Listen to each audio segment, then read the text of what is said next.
টয়লেটে যাবেন দেখবেন লেখা বঙ্গবন্ধু টয়লেট। আরে ভাই, এইটার নামও পাল্টানো লাগে। আমি যাব আকাম করতে আর আপনি দিয়ে গেছেন বঙ্গবন্ধু টয়লেট। তো ওখানে তো অন্তত মানুষ শয়তান থেকে পানা চায়। আল্লাহুম্মা ইন্নী আউযু বিকা মিনাল খুবুসি ওয়াল খাবাইস। আগামীতে যারা চেয়ারে বসবে এরাও যদি জনগণের সাথে জুলুম করে, তাদের বাড়ি ঘর আল্লাহ কিন্তু এরকম জনশূন্য করে দেবে। খেয়াল করে দুনিয়া চালাবে। 5 তারিখের পরে অনেকে দেখছি চাঁদাবাজি আরম্ভ করেছে। আপনি আবার ওদের মতো শুরু করেছেন।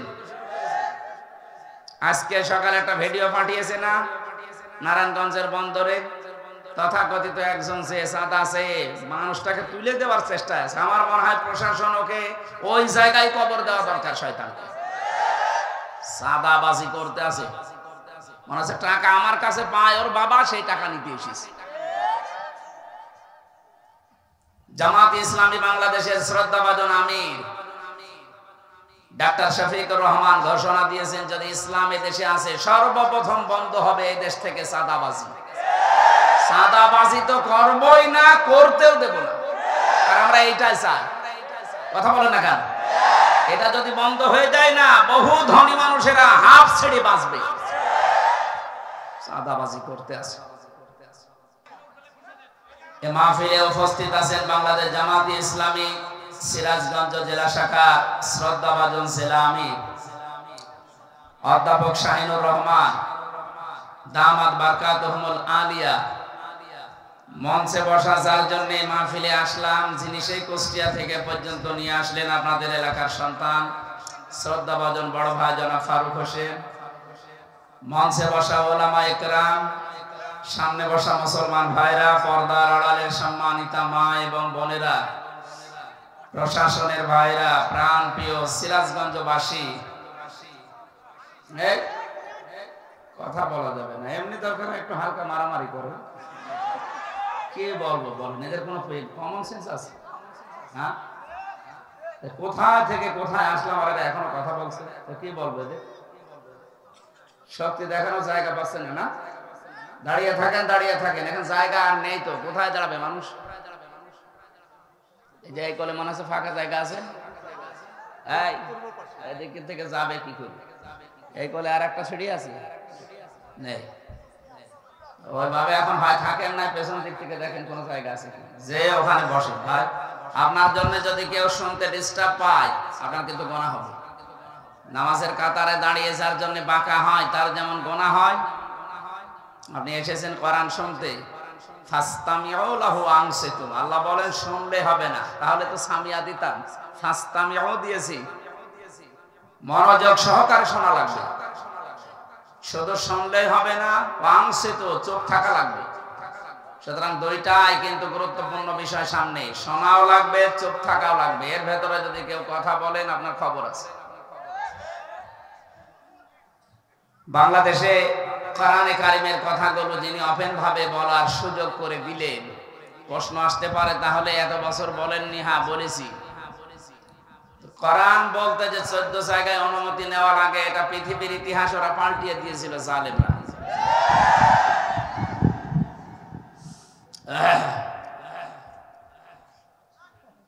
ওরা সরাসরি বলতো না যে তাফসির মাহফিল ওয়াজ মাহফিল দরকার নেই, এমন সিস্টেম করে রেখেছিল 14 জায়গায় কেউ অনুমতিও নিতে চাইতো না, কোরআনের সঠিক কথাগুলো বলতো না, যেগুলো ওরা শিখিয়ে দিত। এমনকি জমার খুতবা পর্যন্ত কন্ট্রোল করে দিয়েছিল। কি কথা বলে না কেন? আমার তো মনে হচ্ছিল যে আরম্ভ করেছিল, শেষ পর্যন্ত না জানি আবার বাবার নামে খুতবা আরম্ভ হয়তো কিনা, এইটাই শুরু হয়ে গিয়েছিল। সব জায়গায় পরিবর্তন চলছিল, সব জায়গায় পরিবর্তন করে দিয়েছিল। টয়লেটে যাবেন দেখবেন লেখা বঙ্গবন্ধু টয়লেট। আরে ভাই, এইটার নামও পাল্টানো লাগে। আমি যাব আকাম করতে আর আপনি দিয়ে গেছেন বঙ্গবন্ধু টয়লেট। তো ওখানে তো অন্তত মানুষ শয়তান থেকে পানা চায়। আল্লাহুম্মা ইন্নী আউযু বিকা মিনাল খুবুসি ওয়াল খাবাইস। মানুষ যদি পড়ে আল্লাহুম্মা ইন্নী আউযু বিকা মিনাল মিনাল, কি হবে বলেন তো? আপনি কোন কারণে এই জায়গায় লিখতে গেলেন? এই জন্য এই যে নাম পরিবর্তনের হিড়িক যারা তৈরি করেছিলেন কাজটা ঠিক করেন না। ওয়ালা তালমিজু আনফুসাকুম ওয়ালা তানাবাজু বিল আলকাব।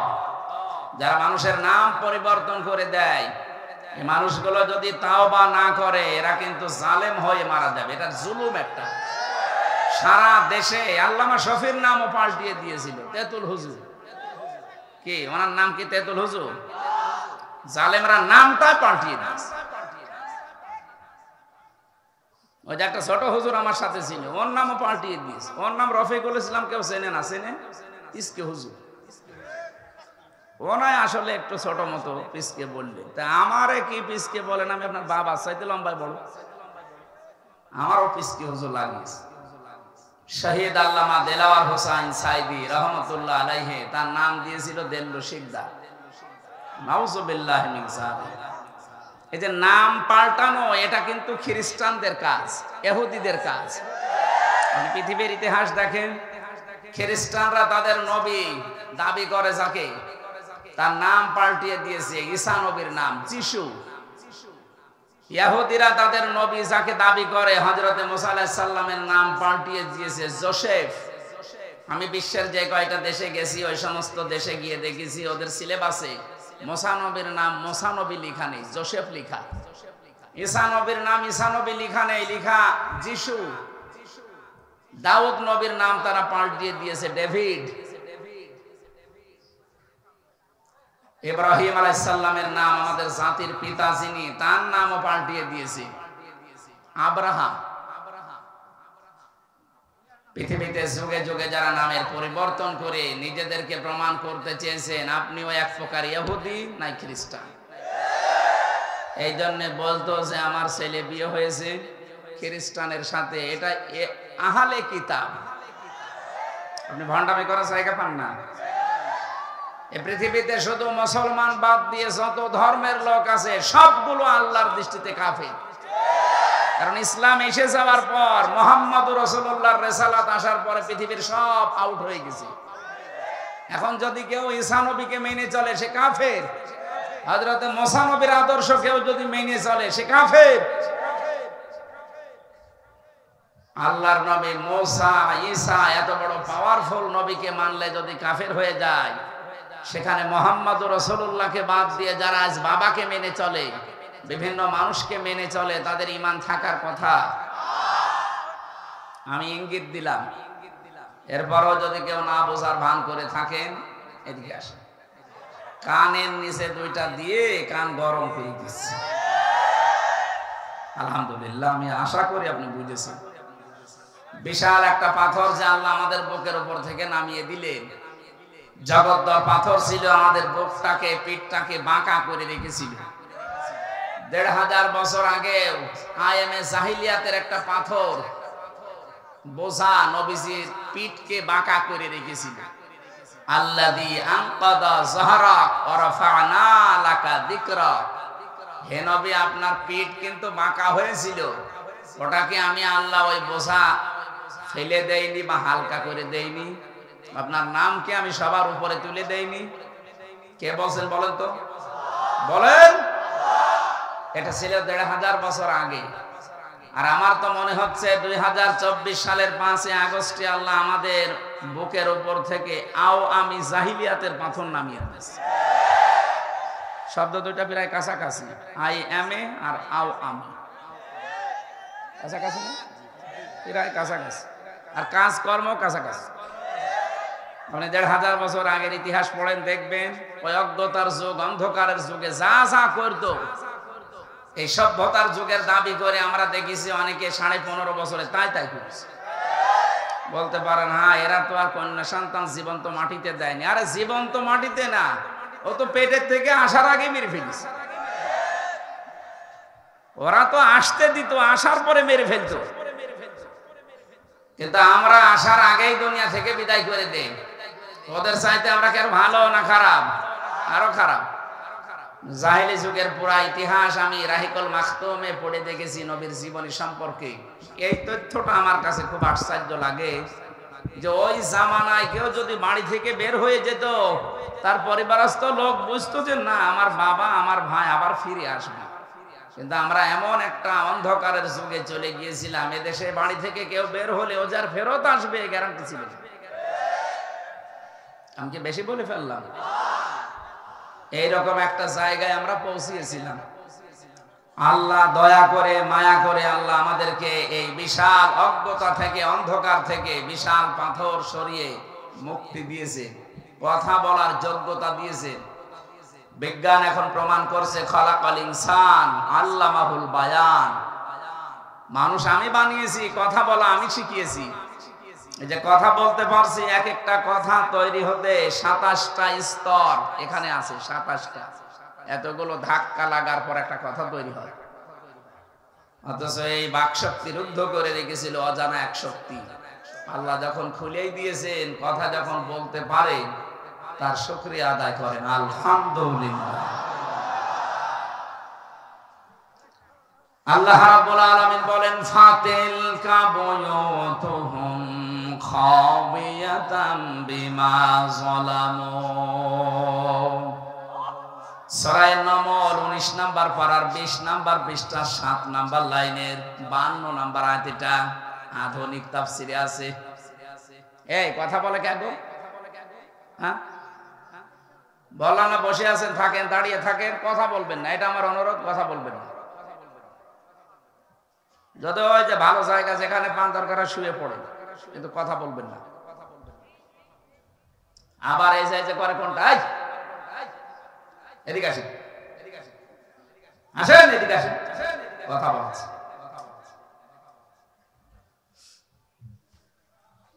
এটা ইবাদত চলছে, কিন্তু যতক্ষণ থাকবেন অন্তত আর কিছু না হোক গুনাহ হচ্ছে না। কি গুনাহ হচ্ছে? আর গুনাহ না হলে সওয়াব হয়। এজন্য যতক্ষণ আছে নফল নামাজের সওয়াব পাবেন। নামাজে তো একটু কথা বলা যায় নাকি? বলছে যায়। নামাজে কথা বলা যায়, এদিকে ওদিকে তাকানো যায়। কয়টা ফ্যান আছে গুনি নেওয়া আছে, তাহলে কয়টা লাইট আছে খালি গুনি নেবেন নাকি? নামাজ যেমন মনে করেন, এখন 1 ঘন্টা মনে করবেন ঠিক নামাজে আছি।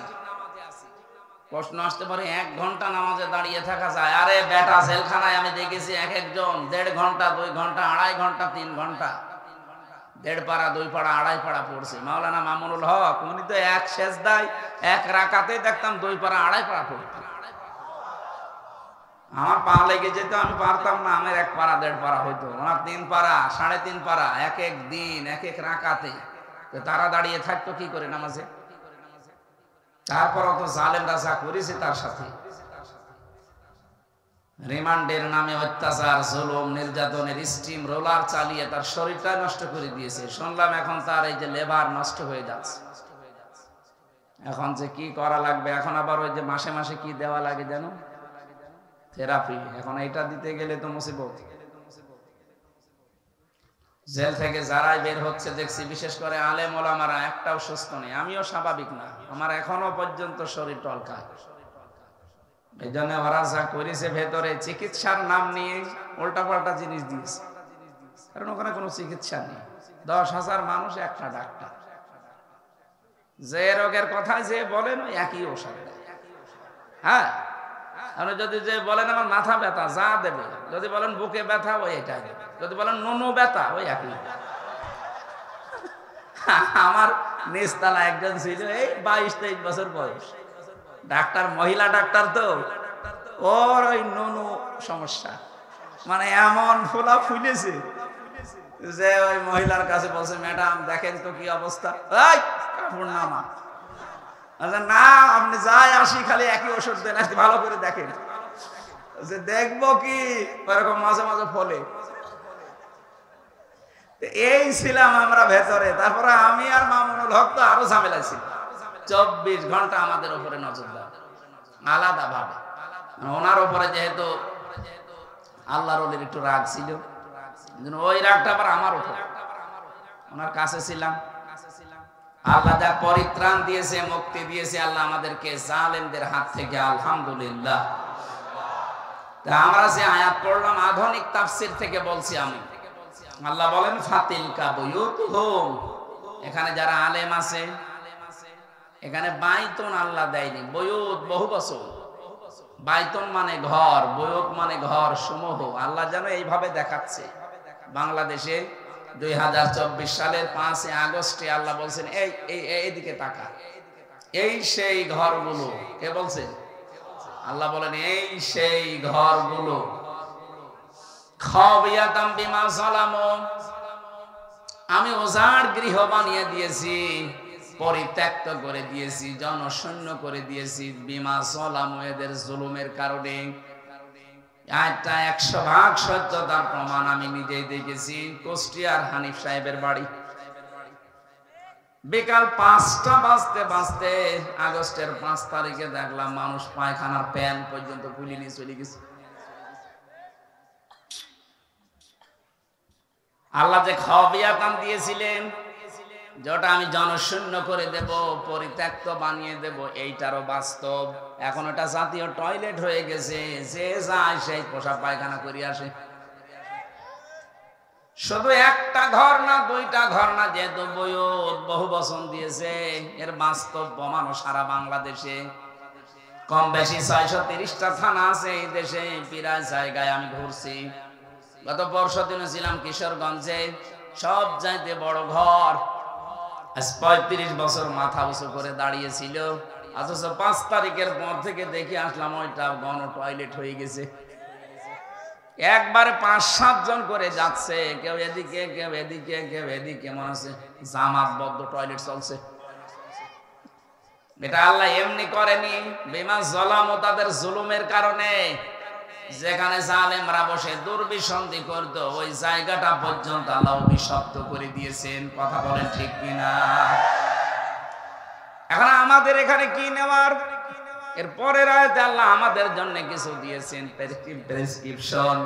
ইন্না ফি যালিকা লায়াতাল লিকাউমিন ইয়ালামুন। আল্লাহ পাক বলেন এর ভেতরে শিক্ষা আছে। শুধু শিক্ষা আছে বলেননি, ইন্না দিয়েছেন, আবার লামে তাকিদ দিয়েছেন। আল্লাহ বলেন অবশ্যই এর ভেতরে শিক্ষা আছে, লিকাউমিন ইয়ালামুন, যারা জ্ঞানী মানুষ তাদের জন্য। এটা কে গো? এখন আসলো এটা? হ্যাঁ, ওরা তার আগে আগে বের করেন, বের করেন, এটা বের করেন, আগে বের করেন।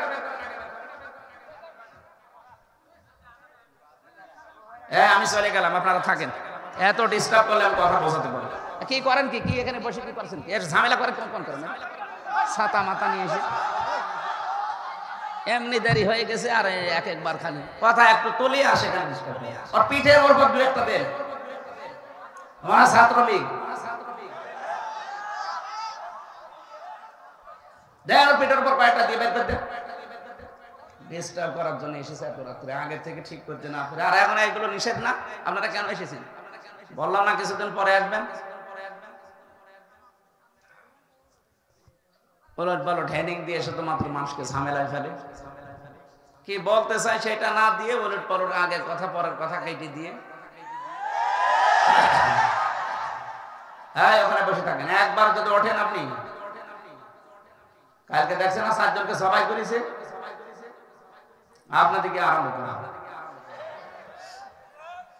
ভালো করে খেয়াল করে শুনবেন, যেটা বলছি এখান থেকে যেন আমরা কিছু নিতে পারি। আল্লাহ বলেন এর ভেতরে শিক্ষা আছে, যারা জ্ঞানী মানুষ তাদের জন্য। আমাদের জন্য শিক্ষা কি?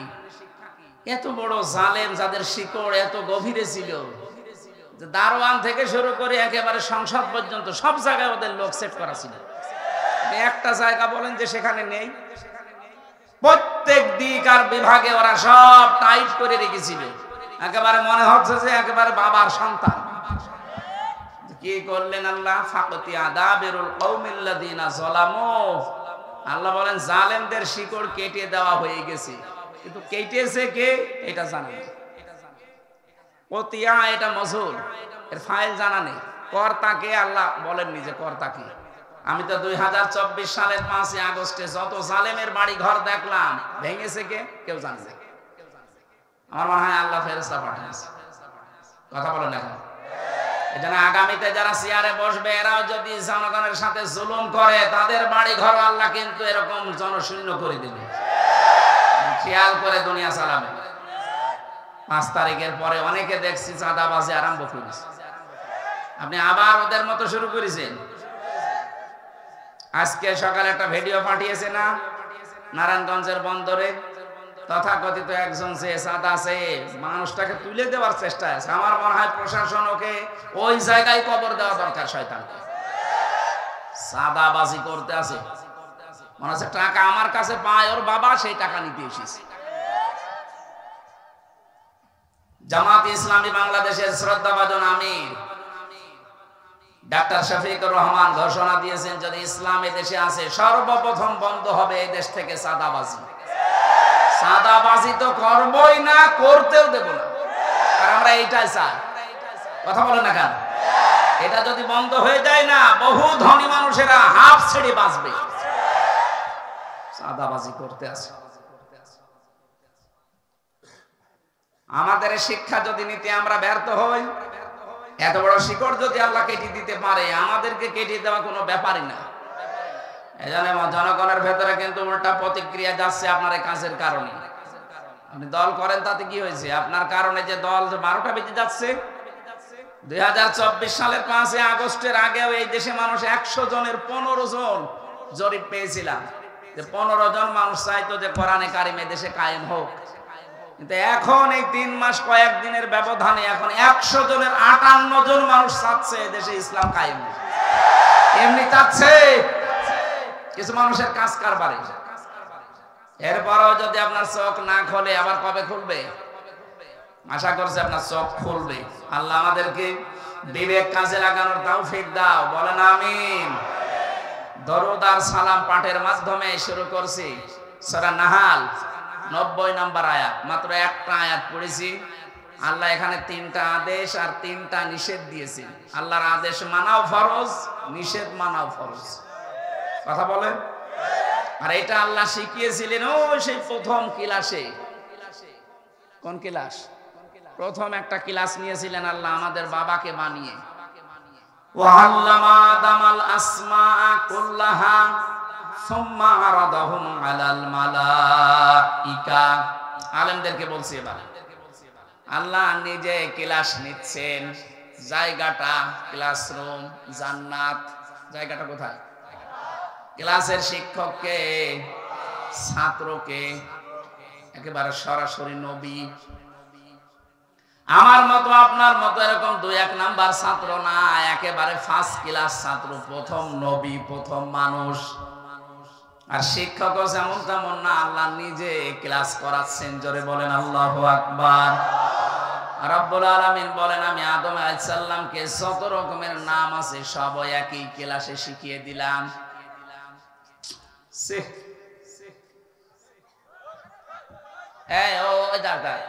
কোন কারণে ওঠেন বলেন তো?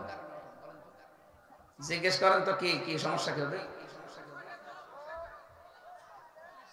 1-1.5 ঘন্টা বসে থাকতে পারবেন না। আপনি বসেছেন কেন ভেতরে? যাক, চলে যাচ্ছি। যাক,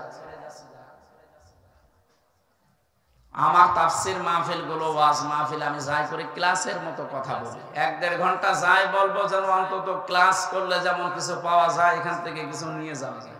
আমি বলেই গেলাম, আপনি শুনিয়ে গেলেন, তো ছাতা দেওয়ার দরকার কি? আপনার জন্য কত মানুষের শোনা ডিস্টার্ব হচ্ছে দেখতে পাচ্ছি। আরো অ্যাক্টিভ হন ভাই। আদম আলাইহিস সালামকে আল্লাহ যে ক্লাস নিলেন, এক ক্লাসেই সব কিছু শিখিয়ে দিলেন। আমরা অনেকে মনে করে এখানে আসমা বহুবচন, এসএম এর বহুবচন। এই আসমা নাম মানে আলু, পটল, ঝিঙা, বেগুন, এগুলোর নাম না। শুধু এগুলোর নাম শেখানোর জন্য অত বড় গুরুত্বপূর্ণ ক্লাস লাগে না। আপনার কি মনে হয় যে অত বড় দামি ক্লাসে আল্লাহ আলু, পটল, ঝিঙা, বেগুন এর নাম শিখিয়েছে? কি শিখিয়েছিলেন? এই দুনিয়াতে তৈরি হওয়ার পর থেকে কিয়ামত পর্যন্ত যত ন্যায় এবং যত অন্যায়, এর যে আসল বিষয়, এইগুলো আল্লাহ একই ক্লাসে শিখিয়ে দিয়েছে।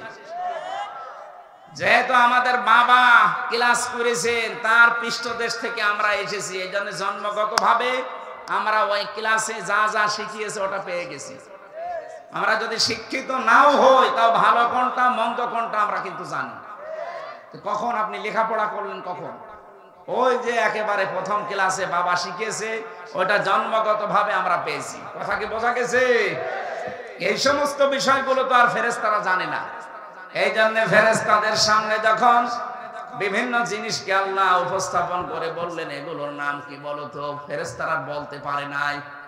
ফেরেশতারা বলেছিল ক্বালু সুবহানাকা লা ইলমা লানা ইল্লা মা আল্লামতানা ইন্নাকা আনতাল আলিমুল হাকীম।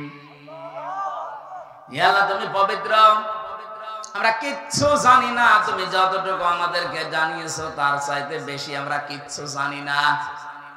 ও বাংলার মানুষেরা, কি শিখেছিলেন ওই ক্লাসে? ওই ক্লাসের কিছু কিছু কথা আজকের তেলাওয়াত কিন্তু আয়াতে আল্লাহ আমাদেরকে আবার নতুন ভাবে জানাচ্ছেন। বৈষম্য বিরোধী ছাত্র আন্দোলনে 9টা যে দফা ছিল তার 3টা দফা ছিল এই আয়াতের প্রথম 3টা শব্দ। তারা বলেছিল ওই জাস্টিস, আমরা বিচারপতি নিজেই, আমরাই বিচারক। আল্লাহ বলেন আমি এইটাই চাই। ইন্নাল্লাহা ইয়া'মুরু বিল আদলি, অবশ্যই আমি আল্লাহ আদেশ করছি তোমাদেরকে তোমরা ন্যায় বিচার কায়েম করো। বৈষম্য বিরোধী ছাত্র আন্দোলনের প্রথম এইটাই ছিল, আমরা ন্যায় বিচার কায়েম করতে চাই। কথা বলেন এখন যত রকমের বৈষম্য হয়ে আছে সব যেন দূর হয়ে ন্যায় বিচার কায়েম হয়। নিজের দলের লোক জেলে গেলে অপরাধ করে 2 দিন পরে বের হয়ে যায়, বিরোধী দলের কেউ গেলে বের হওয়া দূরের কথা কিয়ামতের আগে হবে না। এই বৈষম্য দূর করে ন্যায় বিচার কায়েমের জন্যই কিন্তু এই আন্দোলন হয়েছিল। 2 নম্বরে মানবতার জন্য আল্লাহ দ্বিতীয় শব্দ এইটাই দিয়েছেন আল ইহসান। 3 নম্বরে বৈষম্য দূর করার জন্য আল্লাহ পরের শব্দ আল্লাহ এইটা দিয়েছেন। যেহেতু আমরা যে আন্দোলন করলাম এদেশের ছাত্র জনতা মিলে কোরআনের আজকের আয়াতের সাথে মিল আছে, এই জন্য আমরা আয়াতটা সামনে নিয়ে কথা বলতে চাই। আল্লাহর আদেশ আয়াতে 3টা, নিষেধ আরো জোরে বলেন। আদেশ কয়টা, নিষেধ কয়টা? আবার বলছে আল্লাহর আদেশ মানা যেমন ফরজ, নিষেধ মানাও। নামাজ পড়লেই সওয়াব হয়, নামাজ না পড়লেও সওয়াব হয়। না মানে আপনি আমার সাথে বেশি বোঝেন। সূর্য যখন মাথার উপরে, সূর্য যখন ওঠে, সূর্য যখন ডোবে, 3 সময় নামাজ পড়লে সওয়াব হবে, নামাজ না পড়লে তো সওয়াব হয়। এই 3টা সময় আপনি নামাজ পড়লে আরো গুনাহ হবে। কথা বলেন ঠিক কিনা? এই জন্য বাস্তবতা এইটা, আল্লাহ যেটা আদেশ করবে বুঝে আসুক না আসুক। প্রশ্ন আসতে পারে সূর্য মাথার উপর থাকুক আর মাথার নিচে থাকুক, এই নামাজ পড়লে গুনাহ হবে কোন কারণে? এখানে আপনার প্রশ্ন নেই। কেন হবে এই প্রশ্ন আপনার করার দরকার নেই। আপনি তো বলবেন ক্বালু সামি'না ওয়া আতা'না, শুনলাম মেনে নিলাম, আমার নিজের বলতে আর কিছু নেই, তাহলে আপনি মুসলমান। এই যে সিলমুন আর সালমুন এই শব্দ 2টা কোরআনে আছে। সিনের উপরে জবর দিয়ে পড়লে হয় সালমুন, এর বাংলা অর্থ শান্তি। ইসলাম মানে অনেকে বলে সুখ শান্তি, না, ভুল এটা। ইসলাম মানে সুখ শান্তি না। ইসলাম শব্দের শাব্দিক অর্থ হচ্ছে আত্মসমর্পণ করা। এখানে সিলমন আছে, সিনের নিচে জের দিয়ে পড়া লাগে, সিলমন না আত্মসমর্পণ করা। আর সালমন হচ্ছে শান্তি। কিন্তু যদি শোক কেউ বলে ইসলামের মানে হবে না। শোক মানে আরবিতে রাহাতুন বলে। রাহাতুন মানে কি? এর পুরো মাদ্দায় আলাদা। হ্যাঁ, আপনি এতটুকু বলতে পারেন সেলমন সালমন এই শব্দগুলো যেখান থেকে একেবারে উৎপত্তি হয়ে আসে, আমি যেটা এখান থেকে বোঝানোর জন্য নিয়েছি, আপনাকে আত্মসমর্পণ করা লাগবে, তাহলে আপনি ইসলাম ধর্মে আছেন, আপনি মুসলিম। আর যদি শোনার পরে কাফেরদের মতো বলেন ক্বালু সামি'না ওয়া আসাইনা, শুনলাম কিন্তু মানতে পারলাম না, এটা আমার বিবেকে ধরে না, এটা আমার নিজের জ্ঞানে ধরে না, এজন্য আমি মানতে পারলাম না, আপনি কাফের। কথা বলেন না কেন? আপনি কি মনে করেন আবু জেহেল আকাশ জমিন চন্দ্র সূর্যকে বানিয়েছে? এই কথা জিজ্ঞাসা করলে আবু জেহেলও বলতো আল্লাহ বানিয়েছে। কিন্তু নবীজি যখন তার আদেশগুলোর কথা বলতেন, বলতো শুনলাম মুহাম্মদ কিন্তু মানতে পারলাম না। এই জন্য আবু জেহেল, ওলীদ ইবনে মুগিরা, উবাই ইবনে খালফ আরো যারা আছে এই মানুষগুলো কাফের হওয়ার পেছনে কারণে ওরা বিশ্বাস করতো না আল্লাহ একজন না, ওরাও জানতো আল্লাহ একজন আছে। আপনি কোরআনে কারিমকে জিজ্ঞাসা করেন আবু জেহেল কি এ কথা বিশ্বাস করতো? আল্লাহ পাক বলেন ওয়ালা ইন সালতাহুম মান খালাকাস সামাওয়াতি ওয়াল আরদা লা ইয়াকুলুন্না আল্লাহ ইলা আখিরি আয়াত। কয়েক জায়গায় আয়াতটা আমি পেয়েছি রব্বুল আলামিন বলেন নবী আপনি যদি জিজ্ঞাসা করেন আবু জেহেলকে আসমান জমিন কে বানিয়েছে, আবু জেহেল একবারে জবাব দেবে আল্লাহ বানিয়েছে। শুধু আল্লাহ বানিয়েছে আবু জেহেল এতটুকুই বলে না, লা ইয়াকুলুন্না আল্লাহ, লামে তাকিদ নুনে সাকিলা, ও গ্যারান্টি দিয়ে বলতো আল্লাহ বানিয়েছে। আল্লাহ একজন আছে ও বিশ্বাস করতো না? করতো না? বলেন না কেন? এরপরেও তাকে আমরা কাফের বলি, কারণ কি? আল্লাহ একজন আছে বলতো কিন্তু বাস্তবতায় গিয়েও মানতো না। আমরা মানি বলি এই কারণে আমরা মুসলিম। আমরা সাহাবীদের মতো বলবো সামি'না ওয়া আতা'না, শুনলাম মেনে নিলাম, আমার নিজের সে বলতে আর কিছু নেই। তো কাফেররা এটা করে না, ওরা বলতে শুনলাম কিন্তু আমার জ্ঞানে ধরে না, মানলাম না। বলেন নাউযুবিল্লাহ। এই আয়াত অনুযায়ী বাংলাদেশে আমরা ৯৬% মুসলমান নামে, বাস্তবতা আমি দেখি অধিকাংশ নামধারী মুসলমান সবই ওই আবু জেহেলের মতোই। এদের কাছেও বলবে শুনলাম, কিন্তু এ তো আমার বিবেকে আমার জ্ঞানের কাছে মিলতে চাই না, আমি মানলাম না। এই জন্য সেই মানুষগুলো আমরা এখানে উপস্থিত হয়েছি আজকে শোনার পরে আল্লাহর আদেশ যেমন মনে মনে করবেন যে এটা ফরজ আমার জন্য, কোনো প্রশ্ন নেই। নিষেধ যেটা শুনবেন তিনটা, ওইটাও মনে করবেন এটা নামাজের মতো, রোজার মতো ফরজ। কি বলেন? বলেন। আমি যেমন বললাম নামাজ পড়লেও সওয়াব হয়, নামাজ না পড়লেও সওয়াব হয়, রোজা রাখলেও সওয়াব হবে, রোজা না রাখলেও সওয়াব হবে। দুই ঈদের দিন আর কোরবানির পরে 3 দিন, এই 5টা দিন বছরে আল্লাহর ছুটির দিন, জিয়াফতের দিন, দাওয়াতের দিন। কেউ যদি জোর করে এই 5 দিন রোজা রাখে ওটা হারাম। কথা বলেন না কেন? প্রত্যেকটা ইবাদতই ঠিক এইভাবেই করা আছে, করলেও সওয়াব হয়, না করলেও সওয়াব হয়। আল্লাহর আদেশ যেখানে যেইটা, নিষেধ যেখানে যেইটা, এইটা জানার পরে মেনে নেওয়া, বিরত থাকা, এইটার নাম আসলে ইবাদত।